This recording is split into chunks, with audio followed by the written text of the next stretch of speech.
Hello my dear students, welcome to new class. आज की इस क्लास में हम बात करेंगे फिजिक्स बीएससी फाइनल ईयर का पहला पेपर जिसका नाम है रिलेटिविटी एंड स्टैटिस्टिकल मैकेनिक्स।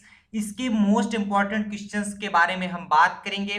कई स्टूडेंट कहते हैं कि सर ऑब्जेक्टिव के लिए भी बताओ, क्योंकि ऑब्जेक्टिव जो क्वेश्चंस होते हैं वो रिपीटेड क्वेश्चन बहुत कम आते हैं। आप सीरीज में से max to max question solve करने का प्रयास कीजिए। उसके लिए टॉपिक्स बताए जाते हैं, जो टॉपिक्स बताए जा रहे हैं उसमें से आप इंपॉर्टेंट क्वेश्चंस देख सकते हो। बट मैं ये रिकमेंड करूंगा कि अगर आप ऑब्जेक्टिव क्वेश्चन में मैक्स टू मैक्स क्वेश्चन पाना चाहते हो, अधिक से अधिक नंबर लाना चाहते हो, अच्छे मार्क्स लाना चाहते हो, तो आपको सीरीज से या अनसॉल्व से ज्यादा क्वेश्चन सॉल्व करना पड़ेगा। सो आप मेरी रिकमेंडेशन मानो, ज्यादा से ज्यादा क्वेश्चन सॉल्व करने का प्रयास करो। चलिए शुरू करते हैं। हमारा जो गेस्ट पेपर है 2022 के लिए, अगर इसको आप सॉल्व कर लेते हैं तो आप 80 प्लस मार्क आराम से पा जाएंगे, कोई भी दिक्कत नहीं होगी। जैसा कि हमने कहा 85 प्लस लाना है, तो फिर थोड़ा बहुत क्वेश्चंस ऐसे भी होंगे जो आपको खुद से भी पढ़ के जाने, ऐसा नहीं जो हम बता रहे हैं सिर्फ वो पढ़ लो। बट 80% प्लस लाना है तो आप 100% ये सारे क्वेश्चंस रट डालो, आपको 80% प्लस क्वेश्चंस उसमें मिलेंगे ही और आपके अच्छे मार्क्स आ जाएंगे। 80% प्लस मार्क आना तो फिक्स हो जाएगा। नाउ चलिए बात करेंगे हम रिलेटिविटी एंड स्टैटिस्टिकल मैकेनिक्स में। जैसा कि मैंने बताया कि ये भी तीन पार्ट में डिवाइड होता है, रिलेटिविटी एंड स्टैटिस्टिकल मैकेनिक्स, जिसमें से जो पहला पार्ट है वो सेक्शन ए, दूसरा पार्ट सेक्शन बी एंड तीसरा पार्ट हमारा सेक्शन सी होता है। Section A, section B, also section C. Section A में हम जानते हैं शॉर्ट आंसर टाइप के क्वेश्चंस पूछे जाते हैं। सेक्शन बी में मीडियम क्वेश्चंस किसी किसी यूनिवर्सिटी में, अदरवाइज लॉन्ग क्वेश्चंस पूछे जाते हैं। अधिकतर यूनिवर्सिटी में आपके मीडियम क्वेश्चन से ही पूछे जाते हैं। एंड जो सेक्शन सी होता है वो लॉन्ग आंसर टाइप क्वेश्चन होता है। सेक्शन ए किसी किसी यूनिवर्सिटी में 2 नंबर का आता है, 1.5 नंबर का आता है, 3 नंबर का आता है। इसमें वेरी करता है, इसलिए हम ऐसे क्वेश्चन लाए हैं कि अगर आप इसको पढ़ लेंगे तो आप आराम से कर जाएंगे। सेक्शन बी 8 से 10 नंबर में वेरी करता है, किसी किसी यूनिवर्सिटी में 7 नंबर का भी आ जाता है। And section C 12 to 14 number के क्वेश्चंस पूछे जाते हैं। ये याद रखिएगा, जो सेक्शन ए में होते हैं किसी किसी यूनिवर्सिटी में 8 या 6 या मैक्स क्वेश्चन 10 ही आते हैं, तो हमने भी 10 क्वेश्चन पिकअप किए हैं। सेक्शन बी में आपको 2 ही करने होंगे, 4 क्वेश्चन आते हैं जिसमें से 2 करना होता है, बट हमने यहाँ पर 6 क्वेश्चन रखा है, क्योंकि अगर आप 6 क्वेश्चन कर लोगे 2 क्वेश्चन उसमें फिक्स हो जाएंगे। एंड सेक्शन सी में भी सिर्फ 2 ही क्वेश्चन करने होते हैं 4 में से, बट हमने यहाँ पर 6 क्वेश्चन रखा है ताकि आपको अच्छे से समझ में आ सके कि कौन कौन से क्वेश्चन आ सकते हैं। ऐसा तो है नहीं कि सिर्फ 2 क्वेश्चन बता दें उसी में से 2 आएगा। 6 क्वेश्चन अगर आप रट लोगे 2 क्वेश्चन उसमें आना फिक्स हो जाता है। नाउ सेक्शन ए की बात करें, सेक्शन ए का पहला क्वेश्चन कह रहा है calculate the mass of a particle in term of it rest mass m not when it is moving with a speed of √3/2 into c. आपको कैलकुलेट करना है mass of a particle in term of its rest mass. आपको mass of particle निकालना है rest mass के term में, जब वो पार्टिकल मूव कर रहा हो √3/2 इंटू लाइट ऑफ स्पीड के वेलोसिटी से वो मूव कर रहा हो, तब के लिए आपको मास निकालना, mass of particle in term of m not, मतलब रेस्ट मास के कंपेरिजन। जो किसी जैसा कि हमने बताया कि m equal to m not upon square root of 1 minus v square upon c square, तो वो फार्मूला रखोगे, v की वैल्यू दी गई है √3/2 इंटू सी। दूसरा जो क्वेश्चन कह रहा है कि a rod is observed to be of length 2 metre when at rest it start to move in the direction of its length at velocity 0.6 c। Calculate the length as seen by the observer. आपको length contraction पढ़ाया गया, उसमें से ये पूरा question हमने कराया हुआ है, नहीं जानते हैं सर्च कर लीजिए रिलेटिविटी एंड स्टैटिस्टिकल मैकेनिक्स, आपको पूरा का पूरा लेक्चर मिल जाएगा, आप आसानी से कर जाएंगे। लेंथ कॉन्ट्रैक्शन वाले सेशन में देखेंगे तो आपको पूरा बताया गया है।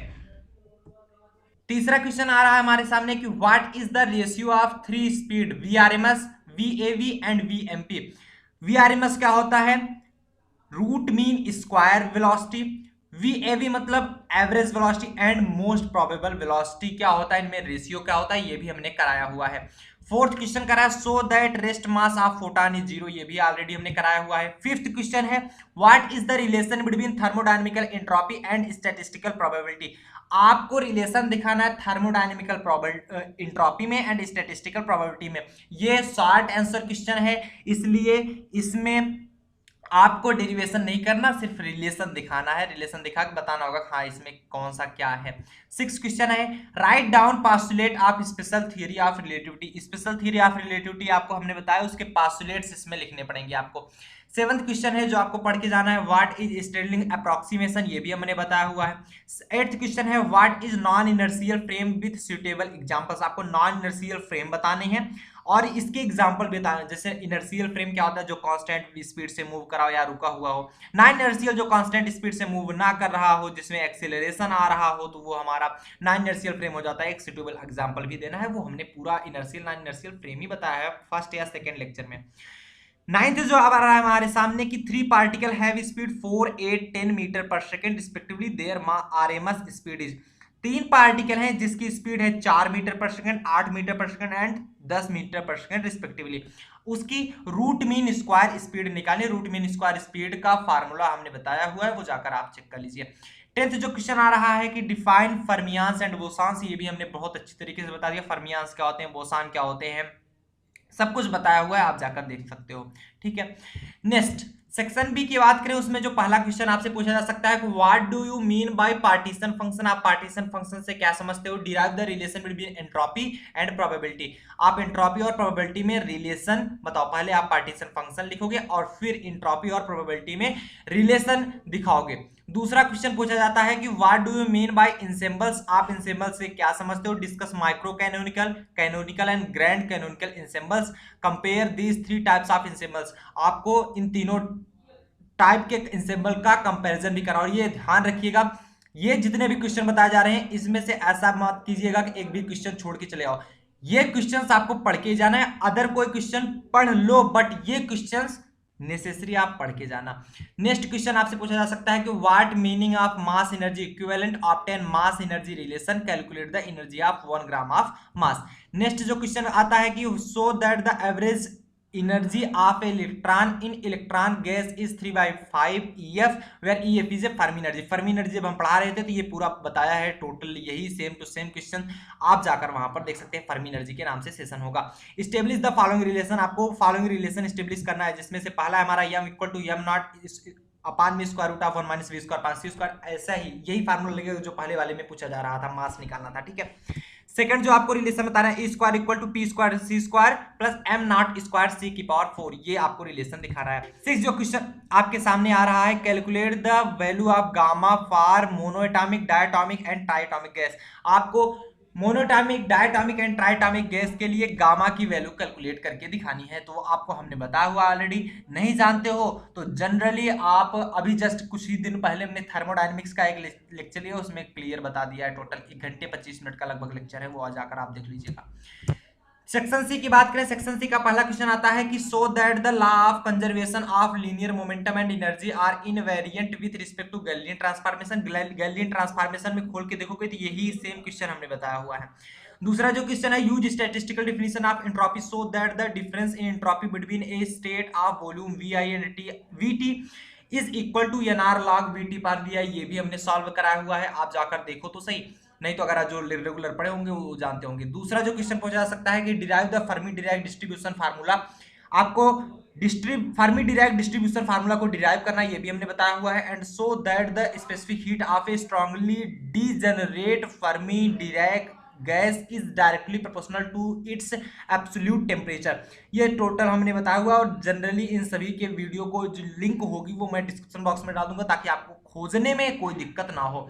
तीसरा जो क्वेश्चन पूछा जा सकता है कि डिस्क्राइब बोस-आइंस्टीन डिस्ट्रीब्यूशन लॉ। आपको बोस-आइंस्टीन डिस्ट्रीब्यूशन लॉ को भी डिस्क्राइब करना है, and hence deduce expression for Planck's radiation law, ये भी हमने बताया हुआ है। नेक्स्ट जो क्वेश्चन पूछा जा सकता है, fourth question, discuss and prove the law of equipartition of energy, obtain the specific heat of energy, obtain the specific heat of energy. शायद 2 बार ये लिखा जा चुका है तो आप कंसीडर ना कीजिएगा।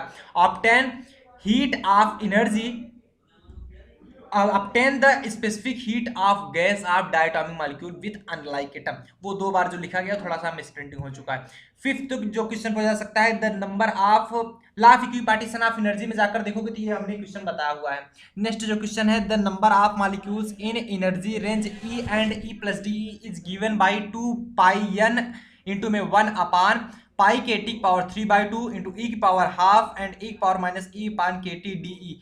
फाइंड, आपको फाइंड करना है most probable energy, the number of molecules containing most probable energy and the mean energy. ये भी क्वेश्चन हमने कराया हुआ है, तो आप जाकर वहां से कर सकते हो। Next and last question for this session, ये कहा जा रहा है कि state and prove Lewis theorem. Lewis theorem आपको प्रूव करके दिखाना है।